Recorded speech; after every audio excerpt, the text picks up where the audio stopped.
Hello students, कैसे हैं आप सब। आशा करती हूँ आप अच्छे होंगे और अच्छे से अपनी पढ़ाई कर रहे होंगे। मैं मोनिका रावत आपका स्वागत करती हूँ आईसीटी वर्चुअल क्लासरूम देहरादून में।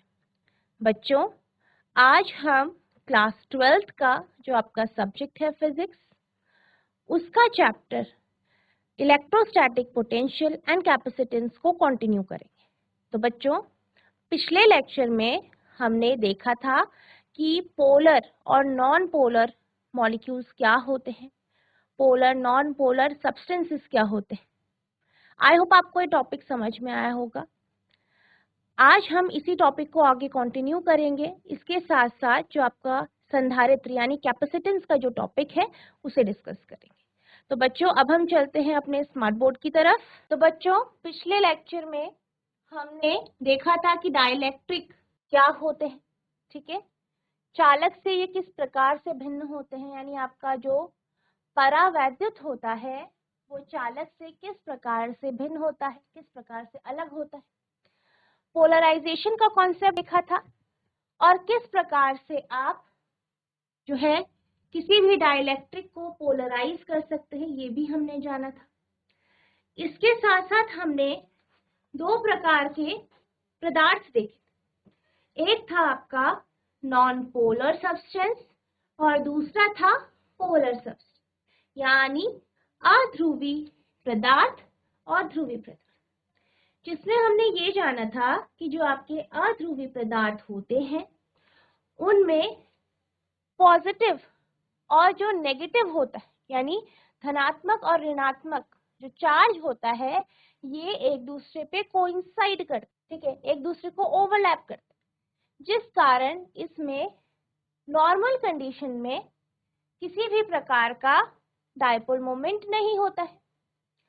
वहीं अगर हम बात करते हैं ध्रुवी पदार्थों की, पोलर सब्सटेंस की, तो इसमें क्या होता है, पॉजिटिव और नेगेटिव चार्ज एक दूसरे से दूर होता है, यानी इस केस में डायपोल मोमेंट होता है, ठीक है। तो इस केस में आपका डायपोल मोमेंट होता है। अगर आप जो है फील्ड नहीं भी लगाते हैं तभी भी ये पोलराइज्ड होते हैं, एक इस पे क्या होता है, डायपोल मोमेंट होता है, ठीक है, हमने ये जाना था। फिर हम ये देख रहे थे कि किस प्रकार से जो आपके अध्रुवी अणु होते हैं या नॉन पोलर मॉलिक्यूल्स होते हैं उनको आप पोलराइज कर सकते हैं, ठीक है, उसमें आप पोलराइजेशन कर सकते हैं, उसमें आप ध्रुवीकरण को उत्पन्न कर सकते हैं। जैसे कि हमने फिगर में देखा था, आप यहाँ फिगर से समझ सकते हैं कि नॉर्मल कंडीशन में, ठीक है,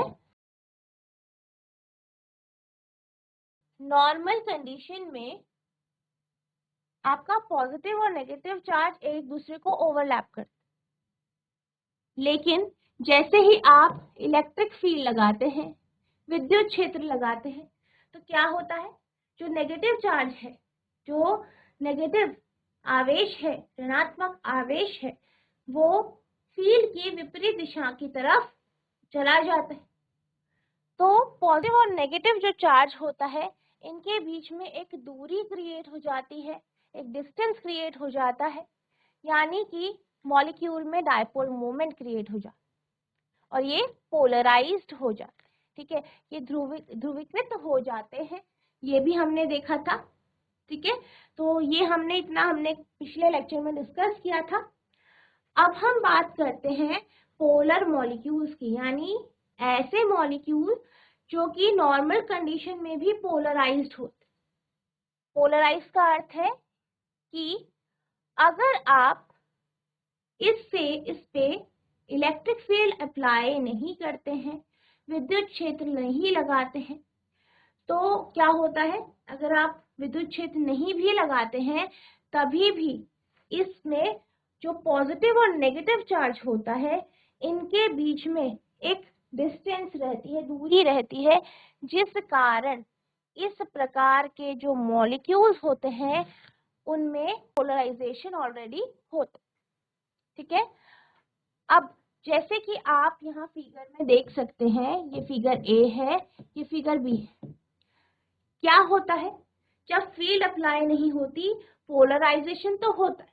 हर एक मॉलिक्यूल जो है उसमें पॉजिटिव और नेगेटिव चार्ज जो है एक दूरी पे होता है, ठीक है, एक एंगल पे होता है, ठीक है, पोलराइजेशन होता है। लेकिन ये रेंडमली होता है, यानी कि एक प्रॉपर एक दिशा में नहीं होता, ये कहीं भी हो सकता है। जैसे कि आप देख सकते हैं, आप यहाँ मॉलिक्यूल में देख सकते हैं कि आपका जो पॉजिटिव चार्ज है वो इस तरफ है, लेकिन नेगेटिव चार्ज इस तरफ है। वहीं अगर हम दूसरे मॉलिक्यूल की बात करें तो यहाँ पे आप देख सकते हैं पॉजिटिव चार्ज इधर पे है और नेगेटिव इधर है। तो आप देख सकते हैं पहले दो मॉलिक्यूल्स में जो पॉजिटिव और नेगेटिव चार्जेस हैं वो विपरीत दिशा में। इसी तरीके से अगर हम तीसरे मॉलिक्यूल की बात करें तो पॉजिटिव चार्ज ऊपर की साइड आ रहा है, नेगेटिव चार्ज नीचे की साइड। और चौथे में देखें तो नेगेटिव चार्ज ऊपर की तरफ है, पॉजिटिव नीचे की तरफ। यानी इनका ओरिएंटेशन कैसा है, अलग अलग तरफ, एक प्रॉपर अलाइनमेंट नहीं है, एक प्रॉपर दिशा में इनका जो है, जो इनका पोलराइजेशन है वो एक प्रॉपर दिशा में नहीं है, यानी ये रेंडमली ओरिएंटेड है, कहीं पे भी ओरिएंटेड, ठीक है। इनमें क्या है, नेट डाइपोल मोमेंट होता है, लेकिन जब हम पूरे मॉलिक्यूल पूरे के पूरे सब्सटेंस की बात करते हैं तो जो टोटल डाइपोल मोमेंट होता है, जो इसमें द्विध्रुव आघूर्ण जो होता है, नेट जो होता है कुल, वो 0 हो जाता है, ठीक है। हर एक मॉलिक्यूल में, हर एक अणुओं में जो है वो पोलर मॉलिक्यूल होते हैं, उनमें डाइपोल मोमेंट होता है, ठीक है, परमानेंट डाइपोल मोमेंट होता है, लेकिन जो नेट डाइपोल मोमेंट होता है वो 0 हो जाता है।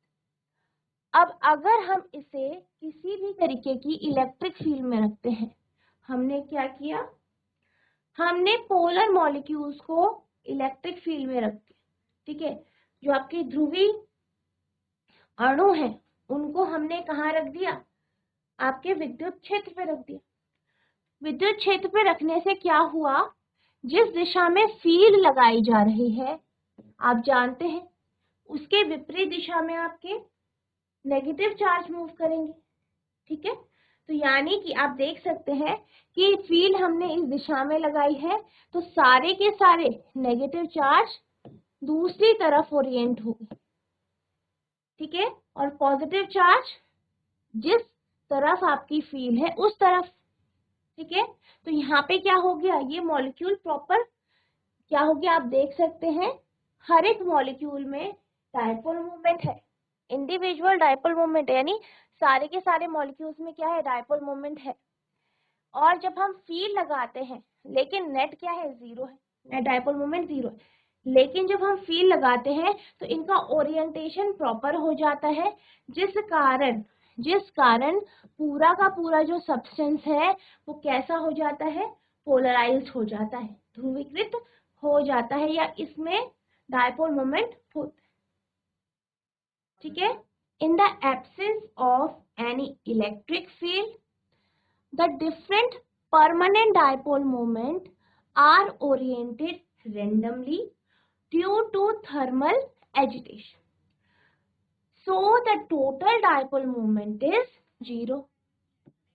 यानी कि जब हम ध्रुवी जो आपके ध्रुवी अणु हैं उनको जब हम विद्युत क्षेत्र में रखते हैं, विद्युत क्षेत्र में नहीं रखते, ठीक है, पहले हमने विद्युत क्षेत्र में नहीं रखा, तो जब हम इन्हें विद्युत क्षेत्र में नहीं रखते हैं तो सारे के सारे जो मॉलिक्यूल्स हैं, सारे के सारे जो अणु हैं, इनका परमानेंट डाइपोल मोमेंट होता है, यानी इनका स्थायी द्विध्रुव होता है, ठीक है।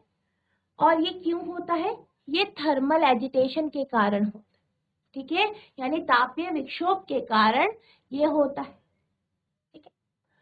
So the total dipole moment is 0.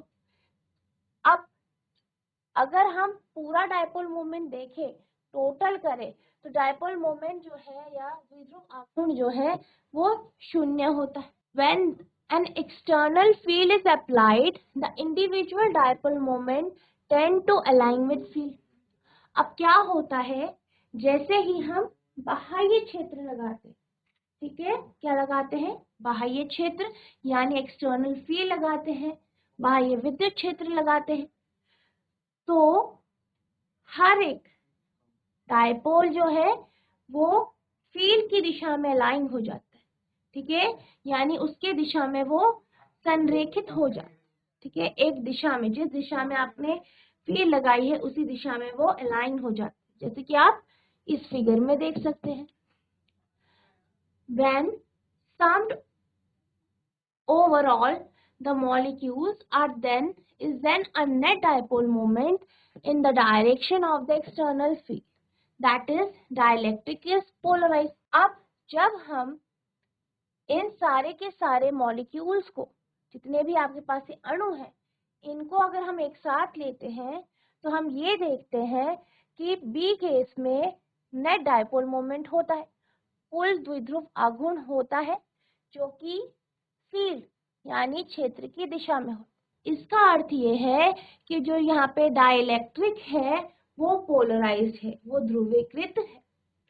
The extent of polarization depends on the relative strength of two mutually opposite factors. अब हम बात करते हैं कि जो यहाँ पे ध्रुवीकरण होगा यानी पोलराइजेशन होगा वो किसके ऊपर निर्भर करता है, ठीक है। तो बेसिकली ये जो है दो चीजों की, ठीक है, स्ट्रेंथ के ऊपर निर्भर करता है, ठीक है। The dipole potential energy in the external field tending to align the dipole with the field. पहला क्या है, पहला है कि जो द्विध्रुव स्थितिज ऊर्जा है, ठीक है, यहाँ पे जो पोटेंशियल एनर्जी है वो क्या है, आपकी स्थितिज ऊर्जा है, ठीक है। तो द्विध्रुव स्थितिज ऊर्जा जो कि एक्सटर्नल फील्ड के कारण हुई है, बाह्य क्षेत्र के कारण हुई है, जिसके कारण जो डायपोल है, जो द्विध्रुव है, वो फील्ड की डायरेक्शन में, क्षेत्र की डायरेक्शन में, विद्युत क्षेत्र की दिशा में अलाइन हुआ है, ठीक है, संरेखित हुआ है। And thermal energy tending to disrupt the align, और दूसरा क्या है, वह तापीय ऊर्जा, वो थर्मल एनर्जी जो कि इन मॉलिक्यूल्स में है, जो कि इनके अलाइनमेंट को खराब करना चाहते। तो आप ये जानते हैं, जैसे कि हम अभी समझ रहे थे कि जब आप फील्ड अप्लाई नहीं करते हो तभी भी जो मॉलिक्यूल्स है वो क्या हो जाते हैं, वो तभी भी उनमें क्या होता है, डायपोल मोमेंट होता है। वो किसके कारण होता है, थर्मल एजिटेशन के कारण, ठीक है, जो उनकी तापीय ऊर्जा है उसके कारण हो। अब जब आप यहाँ पे फील्ड लगाते हो, क्षेत्र लगाते हो, तो सारे के सारे जो मॉलिक्यूल्स हैं, सारे के सारे जो अणु हैं, वो इस फील्ड, इस क्षेत्र की दिशा में अलाइंड हो जाते हैं, संरेखित हो जाते हैं। नेगेटिव चार्ज फील्ड की दिशा के विपरीत दिशा में अलाइन हो जाते हैं। अब ये जो अलाइनमेंट होता है, ठीक है, और या फिर जो पोलराइजेशन होती है, उसकी जो स्ट्रेंथ है वो किसके ऊपर निर्भर कर रही है, एक तो पोटेंशियल एनर्जी, ठीक है, जो कि किसके कारण हुई है, आपके एक्सटर्नल फील्ड, बाह्य क्षेत्र के कारण।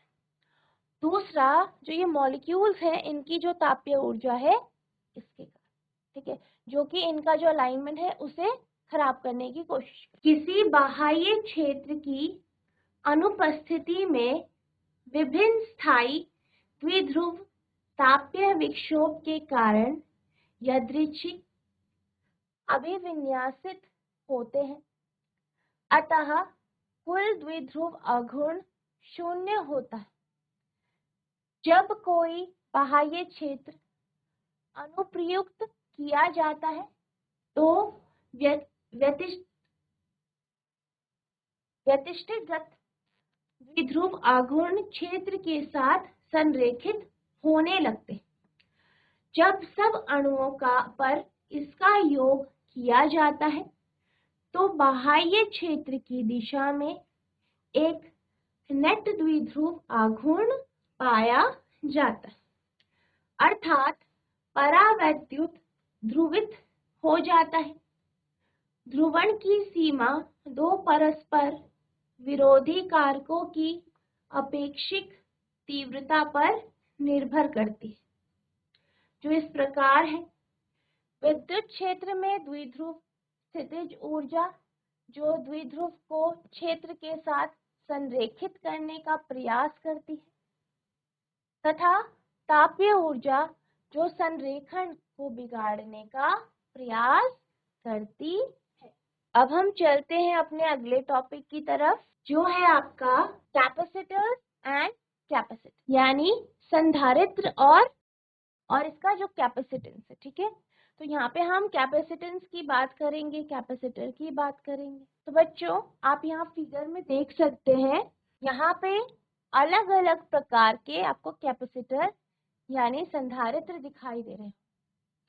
आपने ऐसे स्ट्रक्चर आपने बहुत सारे मशीनों के पुर्जों के अंदर, ठीक है, आपने बहुत सारे खिलौनों में भी उसकी जो अंदर बोर्ड होती है उसमें आपने इस तरीके की चीजें देखी हो।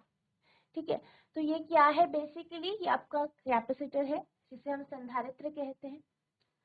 तो बेसिकली जब भी हम कैपेसिटर की बात करते हैं तो कैपेसिटर जो होता है ये दो चालकों से मिलकर बना होता है, जिसे किसी इंसुलेटर, ठीक है, किसी इंसुलेटर से दूर रखा जाए। बेसिकली इसका जो उपयोग होता है वो चार्ज को स्टोर करने में किया जाता है, यानी जो भी चार्ज है, जो भी एनर्जी है, किसी भी प्रकार की ऊर्जा है या चार्ज है, आवेश है, उसको स्टोर करने के लिए, ठीक है, उसको स्टोर करने के लिए कैपेसिटर का उपयोग किया जाता है। बेसिकली जैसे कि मैंने आपको कहा कि यहाँ पे दो कंडक्टर होते हैं। अब ये जो कंडक्टर होते हैं इनको जो है पोटेंशियल, अलग अलग पोटेंशियल में रखा जाए, ठीक है, यानी इनके बीच में एक पोटेंशियल डिफरेंस या विभव अंतर क्रिएट किया जाता है ताकि इसमें हम चार्ज को स्टोर कर पाए। ठीक है, इसमें हम चार्ज को स्टोर कर पाए। बेसिकली जब भी हम इन प्लेट्स की बात करते हैं या ये जो कंडक्टर्स जो हैं इनको दो चार्ज दिए जाते हैं, ठीक है, और ये चार्ज जो होते हैं वो ऑपोजिट होते हैं, मोस्टली ऑपोजिट होते हैं, क्योंकि इनमें एक डिफरेंस क्रिएट करना होता है ताकि हम चार्ज को इसमें आसानी से स्टोर करें। ठीक है, अगर जो ये प्लेट है इनमें हम अगर प्लस क्यू और माइनस क्यू चार्ज दे देते हैं, जैसे कि हमारे पास मान लीजिए ये दो प्लेट है, हमने एक पे प्लस क्यू चार्ज दिया, एक में माइनस क्यू चार्ज दिया, ठीक है, इस तरीके से अगर हम दे दें तो इनके बीच में क्या होता है, एक पोटेंशियल डिफरेंस क्रिएट होता है। अब अगर हम बात करें इसके कैपेसिटेंस की, तो जो यहाँ पे कैपेसिटेंस होता है उसका फॉर्मूला होता है C equals to Q upon V. अब मान लीजिए प्लस क्यू और माइनस क्यू क्या है, इन दो प्लेट्स में चार्ज, और इनका जो है पोटेंशियल डिफरेंस कितना हुआ है V। तो यहाँ पे जो कैपेसिटेंस होगा वो C बराबर क्यू अपॉन वी हो। ठीक है, तो बेसिकली जो दो चालक है, कंडक्टर है, जो दो कंडक्टिंग प्लेट है, उनका हमने उसमें जो चार्ज हमने जो दिया है प्लस क्यू और माइनस क्यू चार्ज दिया है ताकि इनके बीच में पोटेंशियल डिफरेंस V क्रिएट हो जाए, और C equals to Q upon V क्या है, कैपेसिटेंस का आपका formula. A capacitor is a system of two conductors separated by an insulator, यानी जो कैपेसिटर होता है ये एक सिस्टम होता है जिसमें दो कंडक्टर होते हैं, दो चालक होते हैं, और इनको एक इंसुलेटर से सेपरेट किया जाता है। If two conductors have a potential difference between them, अगर ये जो कंडक्टर है इनके बीच में पोटेंशियल डिफरेंस हो, as any potential difference is accurate to accelerate charge. ठीक है, अब अगर इन दो कंडक्टर्स में क्या हो, एक पोटेंशियल डिफरेंस, आप ये जानते हैं कि जो आपका सर्किट होता है उसमें करंट फ्लो क्यों करता है, धारा क्यों प्रवाहित होती है, क्योंकि उसमें आपकी बैटरी लगी होती है, जिस कारण क्या होता है, पोटेंशियल डिफरेंस क्रिएट होता है और आपके जो चार्जेस होते हैं, जो आवेश होते हैं, वो सर्किट पे मूव कर पाते हैं। ठीक है, तो बेसिकली जो आपकी बैटरी होती है वो पोटेंशियल डिफरेंस देने का कार्य करती है।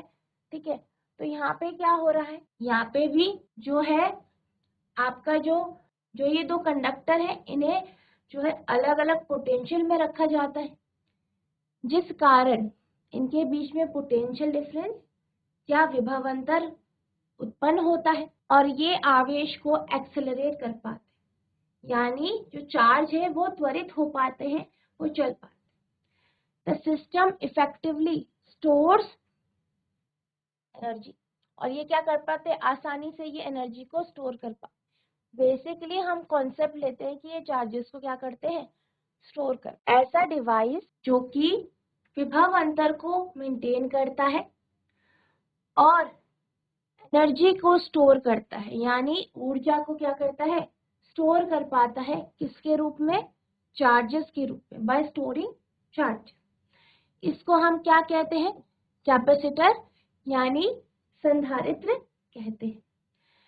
When charges plus Q and minus Q are given to two plates, अगर हम दो प्लेट्स हैं, ठीक है, इनको हम प्लस Q